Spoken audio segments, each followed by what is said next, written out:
Hello friends, how are you all.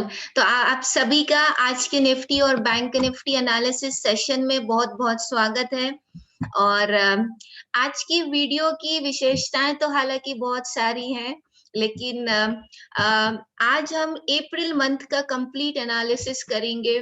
और जो 3 setups हैं जो हम ट्रेनिंग में सिखाते हैं, स्पेशली वो 3 सेटअप्स को हम यूज करके निफ्टी और बैंक निफ्टी का वीकली प्लस मंथली एनालिसिस करेंगे कि हमको क्या लग रहा है, एक्चुअली इसकी मूव कैसी लग रही है। यहाँ से जहां पे प्राइस बंद हुई है वहां से नीचे हम आ सकते हैं, या यहाँ से हम डायरेक्टली ऊपर जाएंगे। तो किसी भी महीने में जब हम एंटर करते हैं तो what is most important thing कि हम एक बार उसका बड़ा एनालिसिस करें।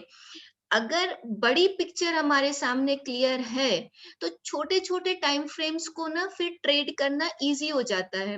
लेकिन अगर बड़ा पिक्चर हमारे को क्लियर नहीं है तो फिर छोटे टाइम फ्रेम्स के साथ डील करना, या कोई न्यू इश्यूज आ गई तो उसके साथ एडजस्ट करना, वो थोड़ा सा मुश्किल होता है। तो आज हम पहले एक ब्रॉडर एनालिसिस करेंगे।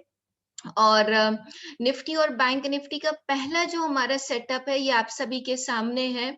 और एक जो ये पूरा महीना है ये बहुत कॉन्ट्रैक्टेड महीना है, बहुत नैरो नैरो रेंज का महीना है। और हमने देखा कि अभी जिस तरीके से हमने पहले एनालिसिस किया था, हम एक्सपेक्ट कर रहे थे कि एक बार निफ्टी ऊपर जा सकती है, जाना चाहे तो 900 915 के जोन में जाके फिर निफ्टी वहां से नीचे आएगी टूवर्ड्स 14,500 14,400, वो जोन्स होंगे जहां पे निफ्टी फिर वापस आनी चाहिए। फिलहाल जहां पे हम खड़े हैं और जिस तरीके की तेजी हमने थर्सडे को देखी, क्योंकि ये हफ्ता बड़ा हफ्ता था। हमने देखा कि बड़ी छुट्टी का हफ्ता था। फ्राइडे को गुड फ्राइडे था, आज सैटरडे है जब ये वीडियो रिकॉर्ड की जा रही है।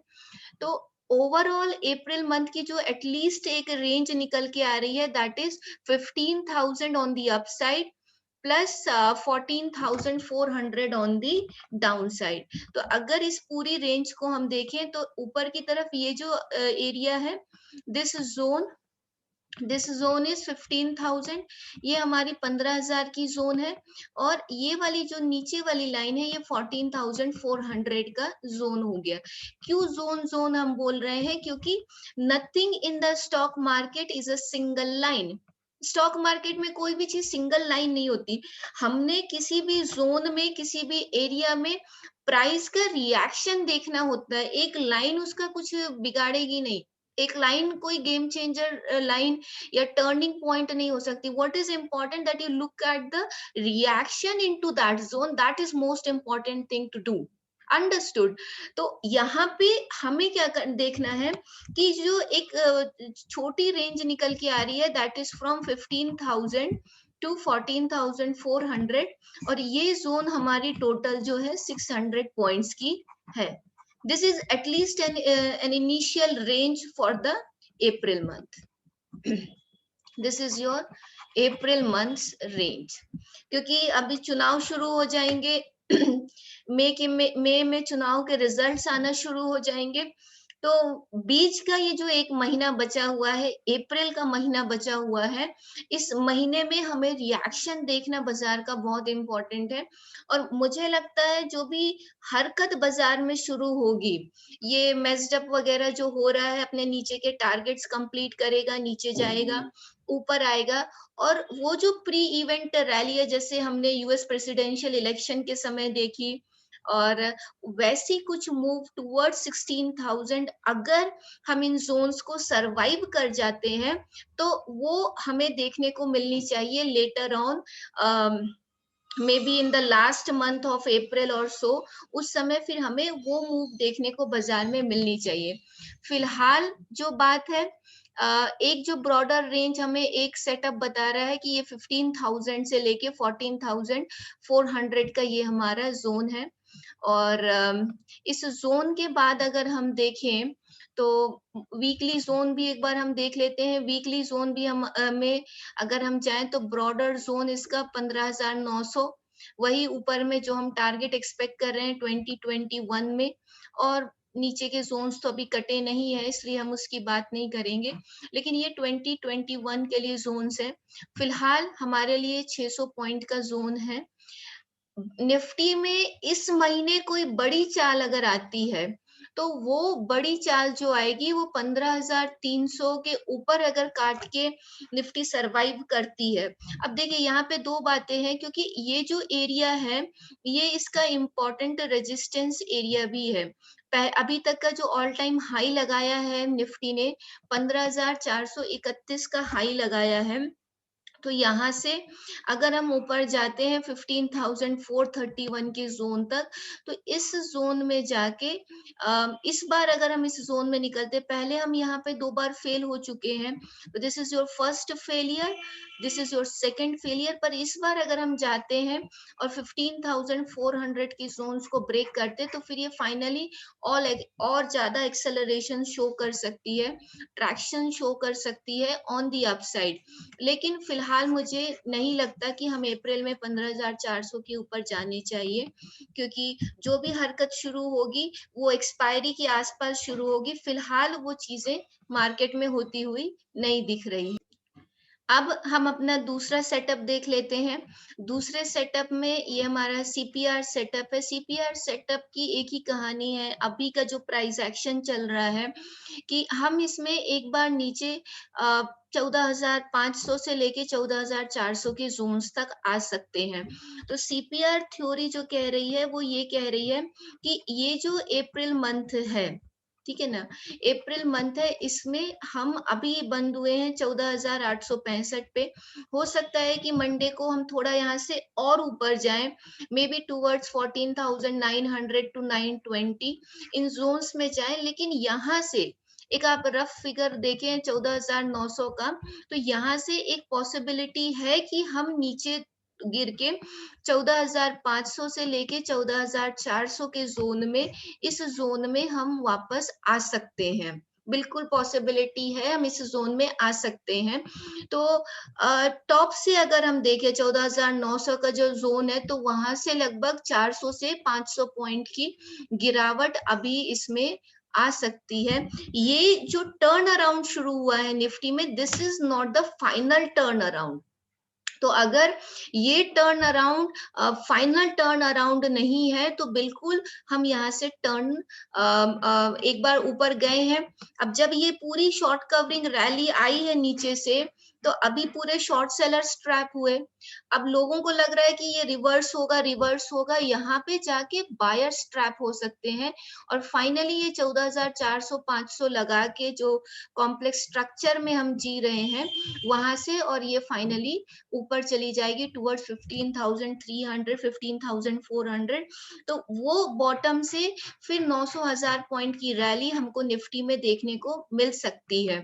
तो एक निफ्टी का ये अप्रैल मंथ का व्यू है। अगर हम मूविंग एवरेजेस की माने, तो बिल्कुल ये जो जोन है 14,200 250 इस जोन तक हम आ सकते हैं।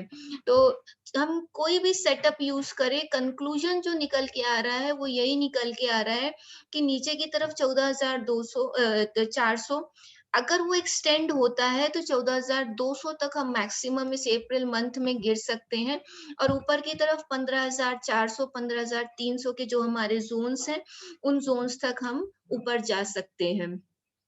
60 मिनट चार्ट पे देखें तो 60 मिनट चार्ट पे हम इम्पोर्टेंट रेजिस्टेंस पे खड़े हैं इस हफ्ते। यहाँ से थोड़ा प्रॉफिट बुकिंग जरूर देखने को मिल सकती है नीचे की तरफ। तो ये निफ्टी का व्यू है। निफ्टी बैंक को अगर हम देखें, तो निफ्टी बैंक एक अलग स्ट्रक्चर में चल रही है, निफ्टी एक अलग स्ट्रक्चर में जी रही है। अगर निफ्टी बैंक नीचे आना चाहेगी, तो एक बार 32,400-500 के जोन की रीटेस्टिंग कर सकती है। ये जो 32,400-500 का जोन है, इस जोन में एक बार निफ्टी बैंक आ सकती है। अगर निफ्टी नीचे आती है 14,400 14,500 के जोन में, तो ये इसका जोन है। Let me draw it here. This is your zone, इस जोन तक एक बार आना चाहे तो यहाँ से ये रीटेस्ट करके इस जोन तक आ सकती है और फिर इसने यहाँ से ऊपर जाना चाहिए। अल्टीमेटली मुझे लगता है कि बैंक निफ्टी इस अप्रैल महीने में 34,800 से लेके 35,000 के जोन तक जा सकती है। मतलब हम करंट रेट से देखें तो 1800 से 2000 पॉइंट के मूव बैंक निफ्टी में अप साइड में आ सकती है। बस फर्क ये है कि हम यहाँ से डायरेक्टली ऊपर जाएंगे या यहाँ से हम जिगजैग करके ऊपर जाएंगे। मुझे लगता है कि हम थोड़ा सा जिगजैग करके जाएंगे, डायरेक्टली नहीं जाएंगे, क्योंकि अगर निफ्टी गिरती है तो हो सकता है, ये पॉसिबल है कि बैंक निफ्टी इतना करेक्शन ना करे, क्योंकि बैंक निफ्टी ऑलरेडी गिरती हुई आ रही है। और जो हम हमेशा कहते हैं कि ये जो अभी की फॉल आई है निफ्टी में specially, this is sponsored by bank Nifty, क्योंकि बैंक निफ्टी की वजह से ही निफ्टी में इतनी गिरावट आई। और इसलिए बैंक निफ्टी का जो करेक्टिव पार्ट है वो कहीं ना कहीं कंप्लीट हो गया है। ज्यादा से ज्यादा ये इस जोन में आ सकती है, फिर इसने यहाँ से ऊपर 35,000 की तरफ अपना रुख करना चाहिए। और अगर जिस दिन ये निकलेगी, एक्चुअली में तेजी आएगी ना, उस दिन बड़ी तेजी से ऊपर जाएगी और एक कैंडल 2,000-3,000 पॉइंट की बननी चाहिए। और सबको दिखेगा कि बैंक निफ्टी बॉटम आउट हुई है, निफ्टी बॉटम आउट हुई है, तो that will be so obvious then, है ना। तो ये निफ्टी बैंक की कहानी है। क्विकली हम लोग एक बार ग्लोबल मार्केट्स को भी देख लेते हैं। ग्लोबल मार्केट्स में पहले हम डाउ जोन्स को देखें तो this is 60 minute Dow Jones, और डाउ जोन्स में छोटा सा करेक्शन आया। ये 3 दिन का कंसोलिडेशन फेज था और डाउ जोन्स ऊपर जाने की तैयारी में है। अब अगर डाउ जोन्स इस लेवल को ब्रेक करती है तो फर्दर ऊपर जाएगी, या फिर यहाँ पे फॉल्स करके एक बार नीचे आ सकती है। ओवरऑल डाउ जोन्स पॉजिटिव लग रही है और ऊपर जानी चाहिए। निक्कई का चार्ट देख लेते हैं हम। निक्कई ऊपर निकली है और ये भी ऊपर जाने की तैयारी में लग रही है। बोवेस्पा बोवेस्पा में थोड़ा साइडवेज है, और बोवेस्पा में जिस तरीके का यहाँ पे कॉम्प्लेक्स स्ट्रक्चर है, ये इसी जोन में थोड़ा समय और स्पेंड कर सकती है। अभी इसका ये जो करेक्शन प्लस कंसोलिडेशन वाला पार्ट है वो कंप्लीट नहीं हुआ है। This is US currency dollar index है हमारा। तो डॉलर इंडेक्स को हमने देखें कि तो डॉलर इंडेक्स में ये जो बाउंस आया, यहाँ तक का बाउंस आया है, और मुझे लगता है कि अब डॉलर इंडेक्स को यहाँ से नीचे गिरना चाहिए। तो वापस ये गिर के एक बार 89 तक आएगी। 3-4 रुपए की गिरावट डॉलर इंडेक्स में भी आनी है। इसका जो अपसाइड था, ये जो पुल बैक आना था, this is almost done here. और S&P 500 ऊपर जा रही है, कोई स्ट्रक्चरल प्रॉब्लम नहीं है। एवरेजेस अपसाइड में इंक्लाइंड है, बिल्कुल अच्छा चार्ट है, there is no problem. Gold और सिल्वर देखिए, गोल्ड में बहुत अच्छी अपॉर्चुनिटी है, और मैंने ये बात कई बार अपने वीडियो में बताई है कि सोना तो सोना ही है ना। और जिस तरीके का स्ट्रक्चर अभी सोने ने बनाया है, अभी गोल्ड ने बनाया है, मुझे लगता है कि ये अब हमारा सैक्रोसेंट लेवल, ये जो लाइन लगाई है हमने, ये 1680 1676, यहाँ पे 1678 और 77, यानी जो लो लगा है वो $1676 का लगा है। बस ये लो नहीं कटेगा ना तो गोल्ड में शानदार तेजी 1853 $1854 तक आ सकती है। और यही कारण बनेगा कि गोल्ड ऊपर जाएगी तो डॉलर इंडेक्स नीचे आएगा, और हमारा जो डॉलर है यूएसडी आईएनआर जो हम ट्रेड करते हैं वो भी गिरेगी। तो this is looking good. Gold बहुत अच्छा लग रहा है मुझे, and personally with the disclosure that I am personally long into gold. Silver को अगर हम देखें तो सिल्वर अपने की एवरेजेस को टेस्ट किया। सिल्वर का एक बार नीचे आना एक्सपेक्टेड भी था, और सिल्वर बिल्कुल यहाँ से निकलने की तैयारी में है। अगर ये 23.73 का लो नहीं करता है तो सिल्वर भी यहाँ से ऊपर जाएगी। नेस्टेक का चार्ट देखते हैं। नेस्टेक ने बहुत अच्छा स्ट्रक्चर बना के यहाँ से निकलना चाह रहा है, और ये हमारा क्रूड ऑयल है। क्रूड ऑयल अभी थोड़ा गिरा हुआ है और इसी जोन में साइडवेज है। थोड़ा समय और भी क्रूड ऑयल साइडवेज रह सकती है। तो ओवरऑल अगर हम ग्लोबल मार्केट का एनालिसिस करें तो ग्लोबली हमारे मार्केट में कोई प्रॉब्लम नहीं। अब इसका क्या मतलब है? देखिए, एक तरफ हम एक्सपेक्ट कर रहे हैं कि जो 900 का ज़ोन है, 14,800, 14,900, वहाँ से हमें गिरावट एक्सपेक्ट कर रहे हैं टुवर्ड्स 14,400, 14,500। दूसरी तरफ जब हम विदेशी बाज़ारों की तरफ देखते हैं, तो उनके चार्ट्स पे ऐसी कोई प्रॉब्लम नहीं है। तो इसका सीधा-साधा मतलब ये है कि ये जो फॉल आएगी भी, इसमें स्टॉक्स पार्टिसिपेट नहीं करेंगे। Stocks has their own moves. ठीक है, तो ये जो भी गिरावट आएगी इसमें मुझे नहीं लगता है कि स्टॉक्स पार्टिसिपेट करेंगे और ये फॉल कंप्लीट होके ये जैसे कि आया और गया, ना तो निफ्टी बैंक ज़्यादा गिरेगी, बस एक निफ्टी में जो स्ट्रक्चरल इनकम्प्लीशन है वो कंप्लीट होगा और उसके बाद निफ्टी और बैंक निफ्टी ग्लोबल मार्केट्स को जॉइन करके सभी ऊपर जाना शुरू करेंगे। तो आज की वीडियो में इतना ही। आप में से जो ट्रेडर्स हमारे ऑनलाइन कोर्सेज को या हमारे पेड चैनल को ज्वाइन करना चाहते हैं, वो हमें इस नंबर पे 917111664445 पे कॉल या व्हाट्सएप कर सकते हैं और आप हमारी वेबसाइट से भी डायरेक्टली अपना कोर्स चूज करके और उसके लिए एनरोल कर सकते हैं। So guys, thank you so much for watching us. अगर वीडियो पसंद आई हो तो लाइक, शेयर, सब्सक्राइब जरूर करें। I wish you all abundance of success. May God bless you. Bye bye and take care.